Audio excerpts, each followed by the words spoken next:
Imaginez un instant pouvoir investir non pas juste dans une entreprise, mais dans l'ambition de tout un pays. C'est exactement de ça qu'on va parler aujourd'hui. On va décortiquer comment un leader de l'hôtellerie marocain est en train de lancer une opération colossale à 450 millions de dirhams.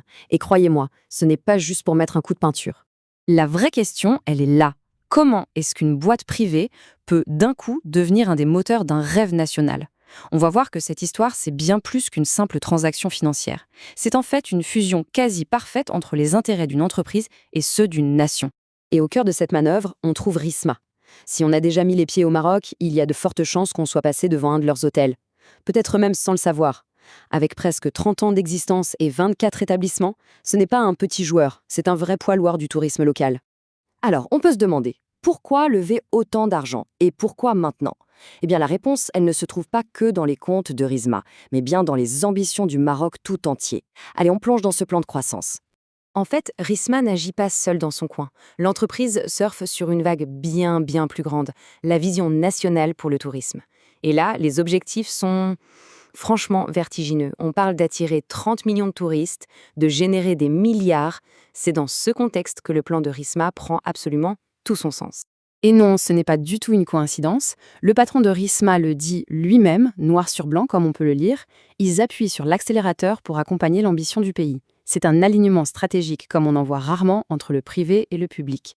Bon, maintenant qu'on a posé le décor, rentrons dans le vif du sujet, cette fameuse opération financière qui doit permettre à cette ambition de devenir une réalité.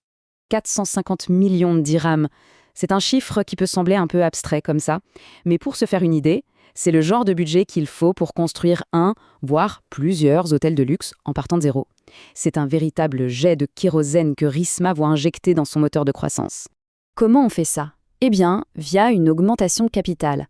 En clair, Risma va créer de nouvelles parts de l'entreprise, de nouvelles actions, et les vendre pour récupérer de l'argent frais. C'est ce fameux carburant pour financer tous ses projets. Et attention, cet argent ne va pas servir à boucher des trous ou à partir en fumée, non. Il y a un plan de vol et il est super précis. D'abord, on sécurise une acquisition majeure à Marrakech. Ensuite, on renforce les fondations financières de la boîte pour être plus solide. Et enfin, le plus intéressant, on passe à l'offensive. On acquiert de nouveaux terrains et on développe de nouveaux projets. Et tout ça, ça va aller très vite. L'opération est hyper structurée et le calendrier est serré. Tout va se jouer sur quelques semaines à peine, avec une arrivée des nouvelles actions en bourse prévue pour début février. Mais là où l'histoire devient vraiment intéressante, ce n'est pas tant le montant, c'est à qui Risma demande cet argent. Et la réponse est assez surprenante, parce que ce n'est pas une petite affaire privée négociée dans le secret des bureaux.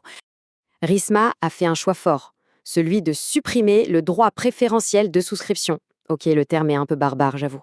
Mais l'idée derrière est simple et vraiment puissante. Au lieu de proposer ces nouvelles actions en priorité à ses gros actionnaires historiques, l'entreprise s'adresse directement au grand public. C'est un vrai pari, et c'est un choix délibéré, comme l'explique très bien le pilote de l'opération. En s'ouvrant comme ça au public, Risma envoie un message très clair qui dit en substance « Notre projet est tellement solide qu'on veut que tout le monde puisse y participer ». Et bien sûr, pour attirer le public, il faut une offre alléchante, une carotte. Et là, la carotte est de taille. Le prix pour acheter ces nouvelles actions est proposé avec une réduction de 25% par rapport à sa valeur récente en bourse. C'est énorme. Pour ceux qui aiment les chiffres, ça se traduit par une valorisation très attractive.